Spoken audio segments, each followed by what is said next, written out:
स्वर्गीय पंडित मदन गोपाल व्यास जी की जन्म शताब्दी उत्सव के अवसर पर पूज्य संत स्वामी गोविंद गिरि जी महाराज द्वारा गत 27 जनवरी से 4 फरवरी तक 9 दिवसीय महाभारत कथा का आयोजन बेलापुर शहर महाराष्ट्र में किया गया था।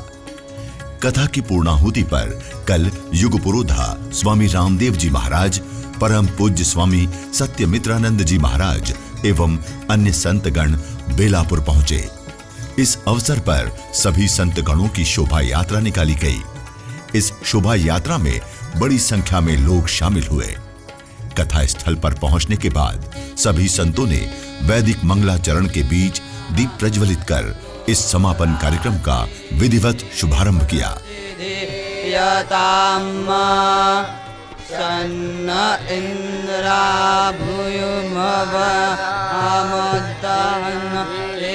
इसके उपरांत सभी संतों को मंच पर माला पहनाकर एवं प्रतीक चिन्ह भेंट कर सम्मानित किया गया। आइए देखते हैं इस कार्यक्रम के मुख्य अंश। भगवती प्रवरा मैया के तट पर अपने बिलोपुरी क्षेत्र में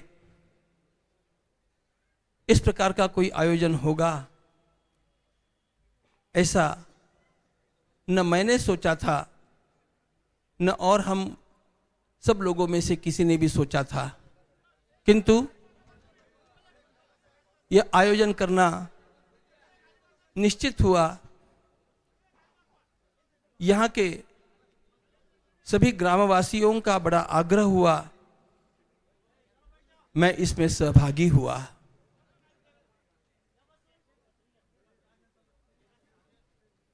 पूज्य पितृचरणों की जन्म शताब्दी के कार्यक्रम की बात जब मेरे सामने आई तो मैंने कहा कि यह मेरा कार्यक्रम हो नहीं सकता।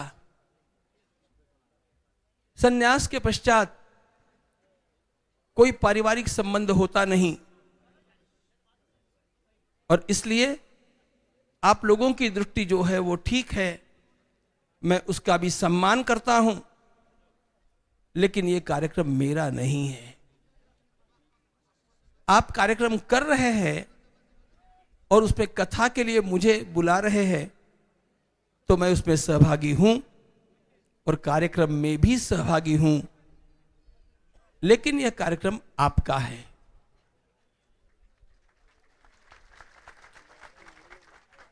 इसी भूमिका से महाराज कहते मला मराठी कळतं, थोडं मराठीत बोला।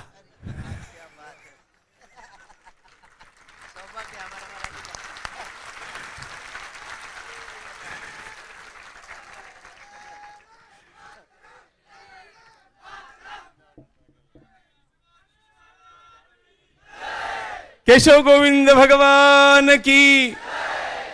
हा कार्यक्रम माझा नाही, पण या कार्यक्रमात सहभागी होणं हे माझं कर्तव्य आहे। या दृष्टीनं मी सुद्धा या कार्यक्रमामध्ये तुमच्यासारखा एक कार्यकर्ता म्हणून अवश्य सहभागी होईन। इस प्रकार का वचन मैंने दिया और इसकी कार्यवाही आरंभ हुई। मैंने इसे क्यों कहा कि यह मेरा भी कर्तव्य है, मैं इसमें सहभागी रहूंगा? 2 कारण हैं। पहला कारण यह है कि जिस पुण्य पुरुष की जन्म शताब्दी हम लोग आज यहां पर मना रहे हैं, वे पुण्य पुरुष इस देह के पिताश्री नहीं होते तो भी मैं इस कार्यक्रम में आता और पूरे मन से सहभागी होता। यह तो केवल संयोग था, यह तो केवल कहीं मेरा पूर्वार्जित पुण्य अथवा संतों की कृपा थी, जिस कारण मैंने इस देह ने इस परिवार में जन्म लिया। जितना जितना स्वाध्याय मैं करता गया, एक बात मेरे ध्यान में आती रही कि मैं धन्य हूं कि मैंने इस कुल में जन्म लिया और मैं धन्य हूं कि मैंने बेलापुर में जन्म लिया।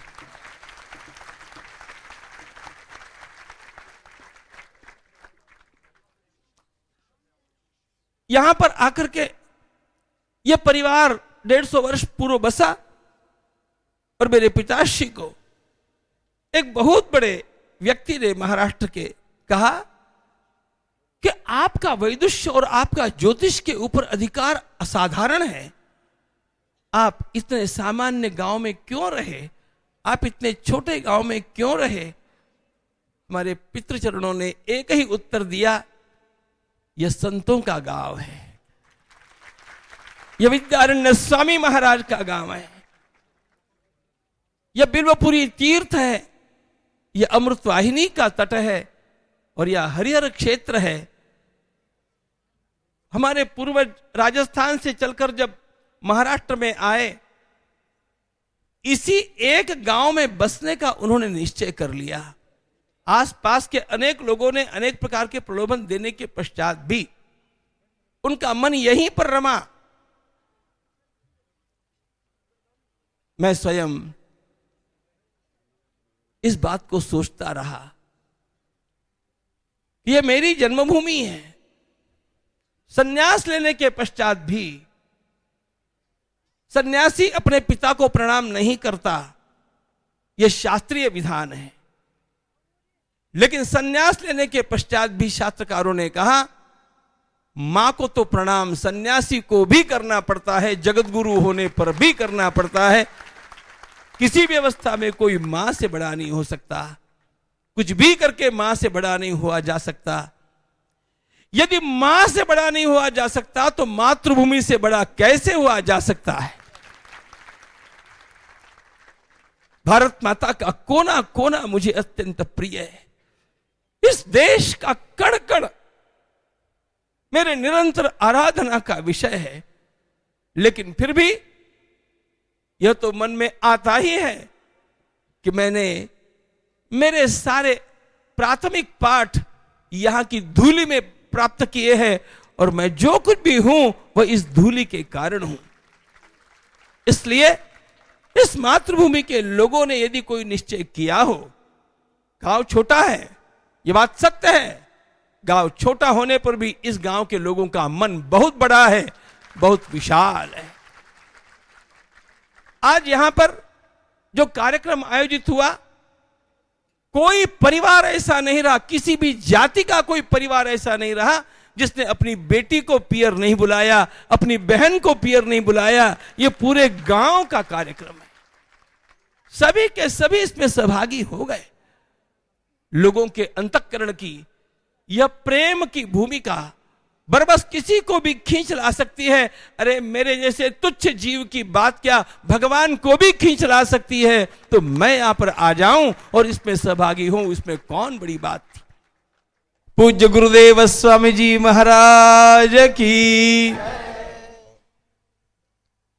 जिनकी वाणी का प्रभाव पूरे देश पर छाया हुआ है, गंगाऊ घवत बहने वाली हमारे पूज्य गुरुदेव की वाणी सारे संसार में आदृत है।